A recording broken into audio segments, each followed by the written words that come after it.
when you are out there, you see a pretty girl, you balls the fuck up. Go for her, man. And go to her Go. and say to her, my name is this, and I'd like to know who you are.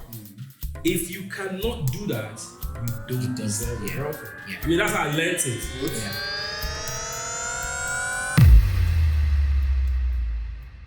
Hiya, it's your boy Wheels again, and then it's BOIZ QUATERZ with my boys. And how's your week been? Well, hectic. Yeah. Oh, thank God. It's almost the weekend. I can't wait. Yeah, right. I mean, what did I do? Just gym. That's about Gym. Work. Yeah. Clock that.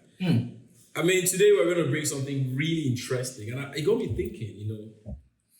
You know, back in the day when you would write a love letter to a girl, and then she's going to be all happy, and then there's flowers going to form in her stomach and all that. Or and I remember a line I used to use. I'll say, I picked up this golden pen from a golden basket. Ditto. So yeah, there were famous lines back then. And if you even remember, there were text message booklets out there where you'd look at it and send messages to your lovers, to your uncles, to your aunties.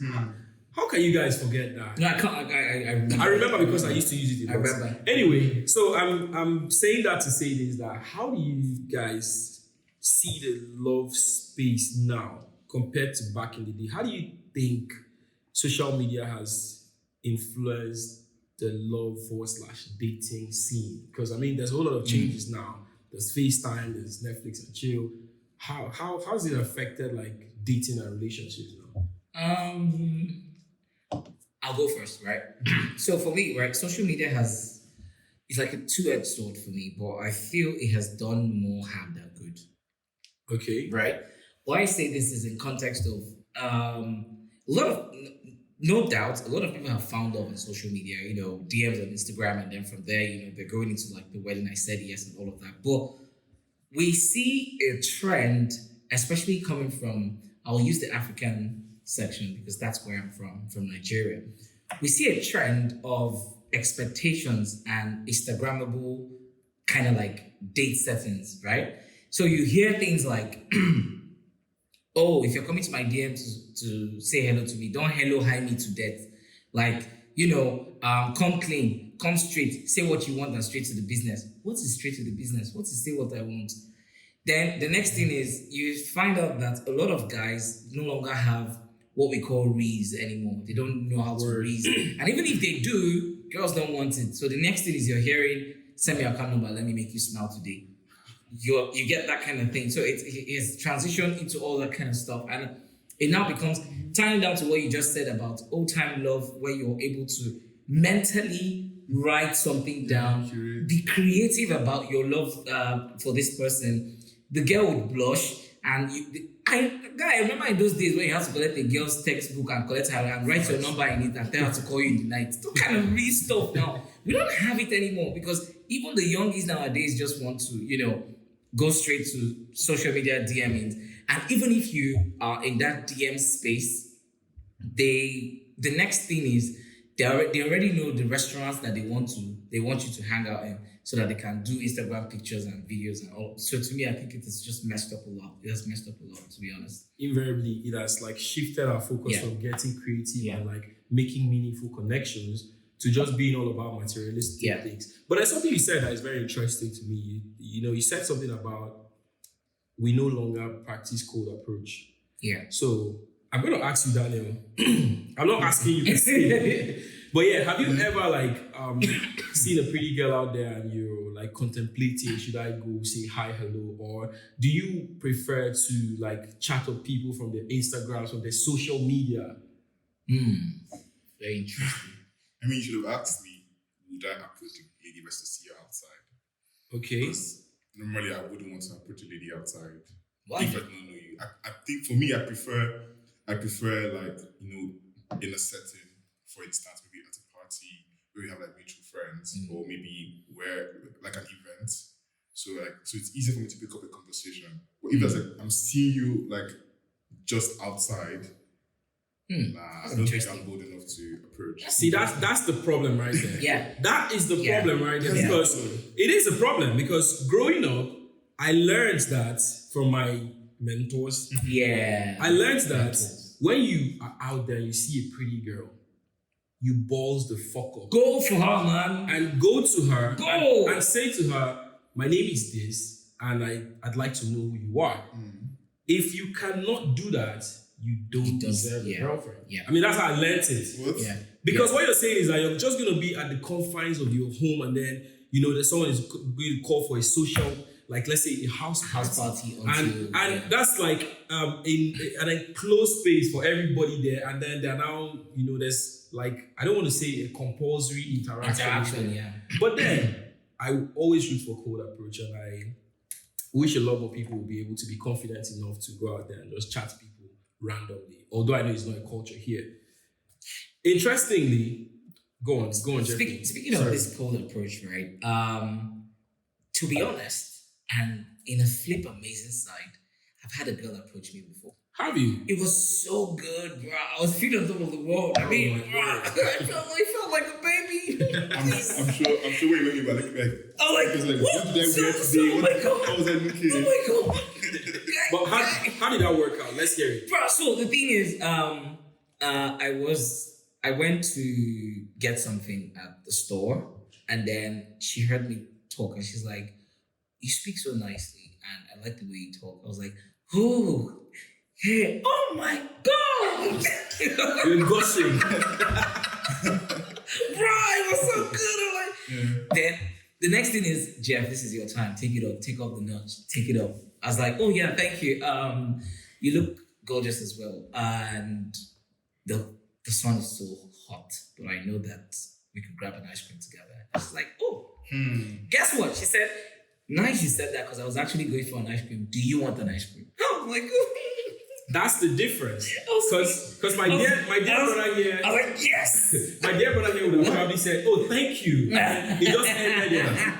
You know me. You know me. I don't like all those. I mean, I just like to be in my. You see that's what we're saying now. I like to strike from my corner. Let me just put it out. So, but your corner would not always be there every time. If it's worked for me anyway. You need free kick. You need to, you know. Free kick. Yeah. Wait, I do what works for me. You do what works for you. So what works for you is social gathering, meet up, and all of that, yeah? Not maybe sport. Honestly, I feel like every guy should have spontaneous skills where you are a shoot on sight guy. Bro. Like you just have to. Bro. I could be like that if I want to. Yeah. Depends on the person though. Oh, okay. I get what you mean. Not Anyway, just- we're going to just read some tweets of how people feel about social media and how it has affected, relationships and other things, example, dating. So, a user called Mama Ganja, that's an interesting name, said, social media don't mess up relationships.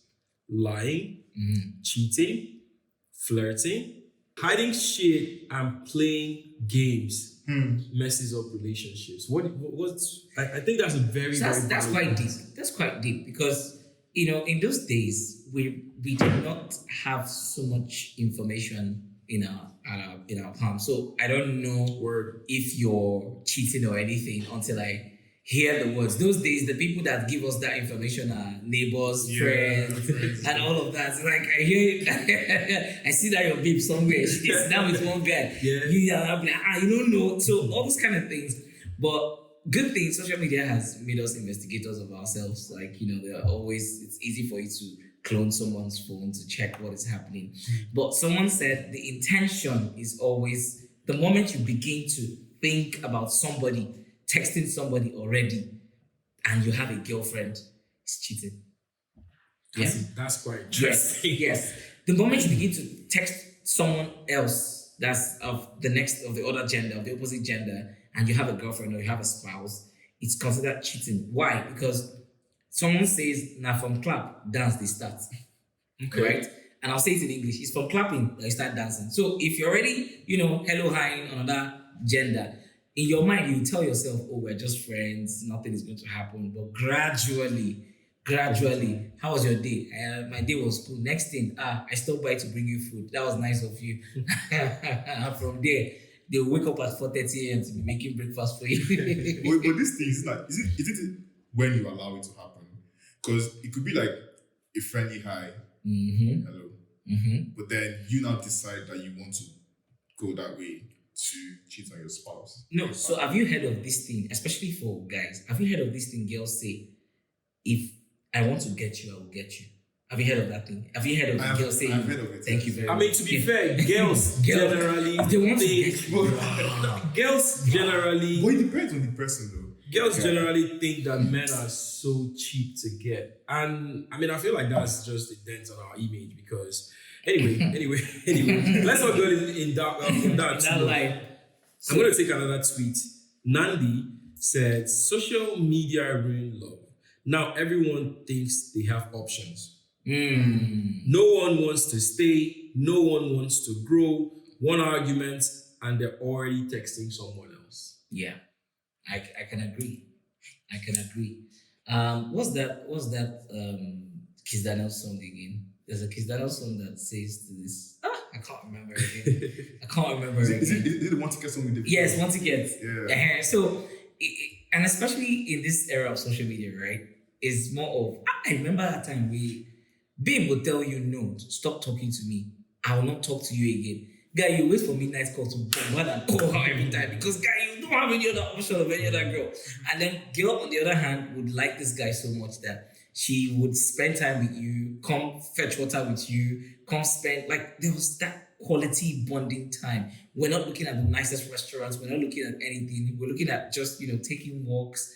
Even restaurants were so regarded as like the least thing that we could do. But, finding time together, bonding together were those precious times. Now, if I tell you, oh, something happened, it's a story. And that's why I don't quarrel over women, right? So back in uni days, that's this option thing you're talking about. Back in uni days, there's this guy. He's very, very, these guys that always, checking their girl's phone, being strict on the girl and all of that. My brother, I was doing to the girl. Oh, wow. While he was, so the girl saved my name as Chidima. What? Yeah. Sorry, this is like confession. So Spill it, boy. Let's be consistent. Too much Chidimas. Sorry. State my name as Chidima. So anytime they have quarrels, she cries and then calls Chidima. And then Chidima will tell you, yeah, come around, don't let him beat you so much. And then Chidima will cook noodles and on generator. And then the rest I'm sorry. That's your boy. But yeah, he is. I'm sorry. I'm a changed man now. No. He's making the manosphere very proud, and Jeffrey, we are proud of you. Yeah, we're proud of you. I'm but, sorry. I feel like I really want to know what you think because from everything you said, this kind of resonates a lot around what you said. The whole no one wants to grow, no one wants to settle arguments. Like people just up and leave. Just do what you want to do. It's not by force. Anyway, I'm coming from an angle because I have not really been in a relationship. So I'm asking the wrong guy. You're asking the wrong guy. You don't have experience. I must have experience in this stage. Oh, but, wait, does it mean that you've been a fuckboy? Huh? Wait, no. I'm not watching this thing. Okay, moving on. Okay. Moving on. But guys, on a very serious note, I feel like this is very valid because I understand that people nowadays model their relationships through social media. Yeah. Yes. Yeah. So you find a young couple dating today and then they're trying to match up with social trends, be like the Kim Kardashian and Kanye, trying to look like Hollywood celebrities. And this may not always work out. Yeah. Because first of all, you have a 9 to 5. Exactly. You have a job. Exactly. People like Kim K, their lifestyle is their job, so it's getting them money. So these social media influences can actually creep in and then it now increases the expectations of their partners and then they're not meeting up. What do they do? Now, it's good you've pointed out this whole Kim K aspect and all of that, right? And there's something that social media does that I really question. Now, social media gives us all the lovey-dovey. I see couples these days, they do like couple goals, they wear matching outfits. You see Valentine's Day, Christmas Day, they're doing matching outfits. And it's quite, cute and cuddly. There's this some sort of like fairy tale kind of like love projected on social media, right? which is okay and healthy. But again, they don't show us the flip side of how you guys solve conflicts, how this person is mad on that day, and then you guys are doing the conflict resolution, how this person is able to transition from I'm mad at you, but I forgive you, and all of that. They don't show us all of those things. It's all about the fancy lovey-dovey thing. And for me, that's why I keep my relationship off social media. I don't post on social Daniel, media. hold that thoughts. Hold that thoughts. Let me just take this tweet so that you're going to respond, and then we're going to wrap up this session. Right, real quick, because it's related to what we're talking about now. It's not going for. It says, I'm being so serious when I say social media relationships have an imaginary standard being set by social media. Thank you. And most people live by those standards, not what they actually want from a relationship or what they're actually willing to give in a relationships. Thank you. Standards. Expectations. Standards, they themselves can't even. They can't even match it. Word. Yeah. My guy should be able to take care of me. Can you take care of your guy? Right. Some guys are actually expensive, like me. Oh my God. Get the fuck out. Cheers, guys. Anyway, it was... But one question though. Okay. Did you guys actually write love letters in high school? Oh my God, I did, bro. I did. Oh my God. I did. I was scribbling, bro. If so, I hope you smile today. If so, glory be to God. I'm just writing this letter to tell you how much I care about you. You put it in a bag. I take a textbook and then write my number in it and tell her in a textbook. Well, listen to mine, right? So I was in JS2. Yeah. And I'm a church boy. So the Bible I use in church is the Bible I use in school. No, guys, hang on. The Bible I use in church is the same Bible I use in school. Yeah. So I liked someone back in church and I wrote a love letter to give to her. And I put it in my Bible and took it to church. But guess what happened? Whatever happened, I didn't give that love letter, and I took the same Bible to school. Oh God! As a JS2 student. Oh God! And nice. we were having CRK in the morning, and then I needed to read something from the Bible, and I opened the Bible, and it just fell. And the teacher was so interested. The teacher made me read the love letter. Oh my God! What? Was she in class as well? No. I attended an all-boys secondary. So it was a girl from church that I wrote the letter to. But then it fell out in class. Oh my God. It was it was a great experience. And the one that I did in high school was that I wrote a love letter to a wrong girl. Oh shit. Oh my God. Like the wrong girl. To the wrong girl. Yeah. So, but wait. The wrong I'd like to know more about what you just said. Wait. Let's say girl A is Ada and then girl B is Amaka. So I wrote a letter to Amaka, but then I sent it to Ada. How could you do that? Why? It was a mistake. I don't know how, but I think it was not that. You know in high school, you could not go to the girls' hostel. Oh, you have to give it to someone. Pigeon. So someone now so I gave it to like a junior student. Okay. To deliver it to Amaka. Oh, I see. But she now took it to Ada. How did the person know Ada? Now Ada, got the letter. The other started moving to me. Hey. And I didn't understand what was going on. But I wanted Amaka. This is like when you don't bother juju. So I had to play with Ada, but still went for Amaka later. You see that you're being As a bad boy. As a bad boy. Anyway, guys, I mean, we wish we could go on and on sharing your experiences with you guys, but time is not very friendly with us. And we're going to allow you to tell us your experiences of how social media has impacted or influenced love and dating. You could drop it in the comment section. Till we'll come your way next time. We're signing out. Yeah. Cheers, guys. See you guys later.